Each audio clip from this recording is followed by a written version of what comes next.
Oh no, we've sold our soul to Satan. Well, morning to y'all again. Today, we've got a little something you probably wouldn't expect to see on this channel after my Ruger Security 9 video. I made some people a little bit angry in that video whenever we made some comments about the Glock pistol. And don't get me wrong, I actually like Glock pistols. Don't hit me, cameraman Garrett. I don't mind them. But it's the people who say things like, every pistol should be a Glock and every Glock should be a 19. That's the kind of thing that drives me a little up the wall. But, so I got a concealed carry gun here, because, like you've seen some of my other videos, I got a new kid, and he's still up in Wichita, and I have to go up there about once a weekend, and the place they moved my wife to is kind of a less than desirable part of town, so I needed something that I was like, okay, I got the Model 13, but I need something I can actually conceal, because, well, let's just put it this way, somebody broke into the car parked next to my truck while we were there in broad daylight and robbed the guy, and I was like, okay, it's time to get a gun that I can conceal a little better. So, without further ado, here you go, people. Glock 26. No! Okay. There's one thing that I'm not a big fan of. That makes it very comfortable to concealably carry, but not so much to shoot. But let's see if we can hit anything with it. Here we go. Oh, we broke the stand. Not the gong! We broke the gong. Oh, we'll have to go up there and fix that. Let's see if I can hit some clay pigeons with this thing. There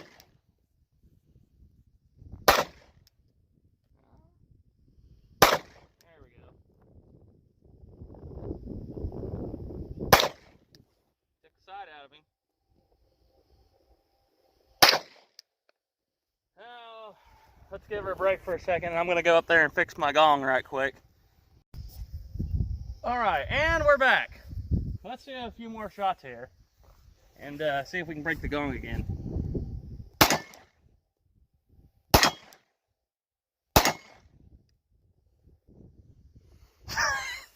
Sorry, I always think that's funny whenever you see these guys. And then reholster. Now let's talk a little bit about this pistol. For those of you who don't know, this is like I said, it's a much smaller pistol. Let me go ahead and drop the slide here.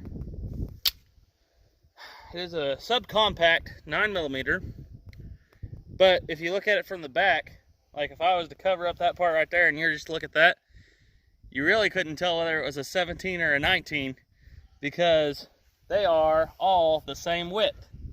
And there's a good reason for that. Because this thing can take the factory 10-round magazine, or it can take a 17-round magazine, or a 50, or even a 100-round drum. So that's one of the features why I bought it, because I wanted something that I could conceal carry, but then again I need to get a mag sleeve for this, something that I could put in a 17-round magazine and it'd be like my old Glock 17 again. So yeah, this thing, it conceals very well. Let me just kind of show you here. We are unloaded. I can take and drop this thing in a pocket and you really can't see it. I mean, it fits right in the pocket. Sure, it's going to print in this one a little bit, but you know, something I can take, or I can drop it in my hip pocket here. And yeah, it prints a little bit, but I've noticed that people really don't care whether it's printing or not. Matter of fact, most people are so glued to their phone screens they can't even tell that you're carrying a pistol.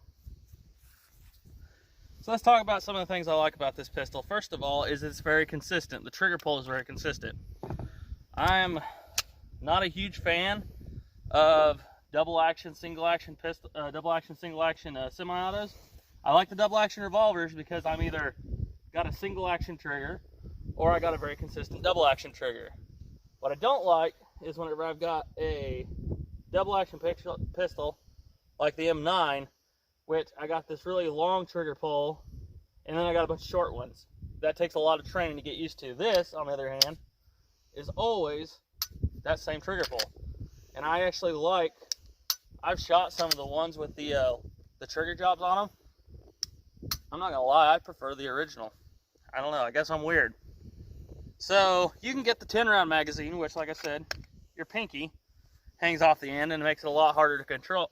But a lot easier to conceal. You can get a 17-round magazine, and this is my backup magazine, and you can ride your pinky on that like that, and it feels more like a Glock 17. Or there's a happy medium, which is a 10-round magazine that I put this 2-round extension on, and it gives you kind of a Glock 19 feel to it.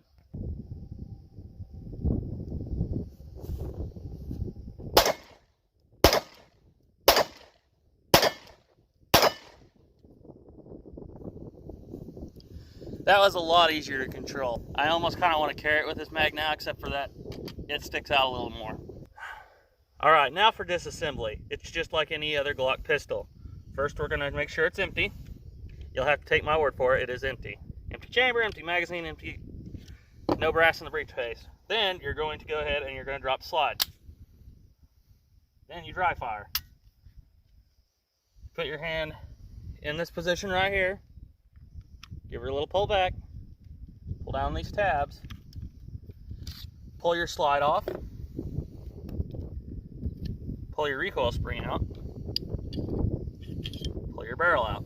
It's that simple. Probably the simplest pistol to disassemble that was ever made.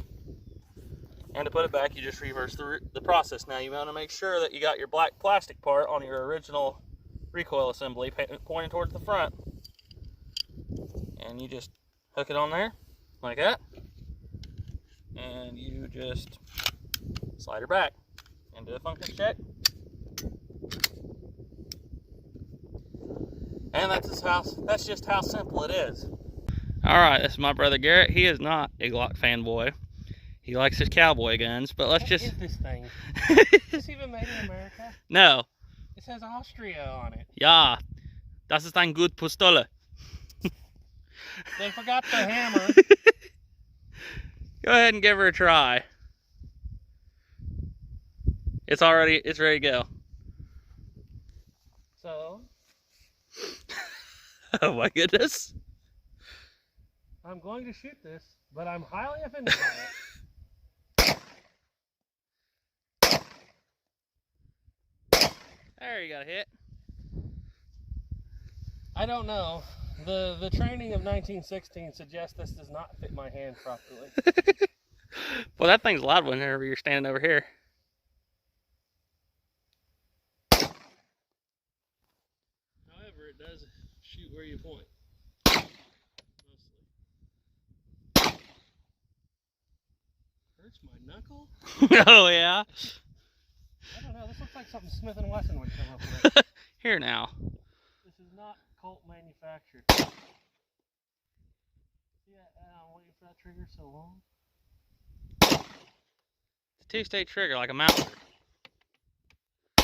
There you go. Now you're figuring out where to hold. And you know what's funny? You still got bullets.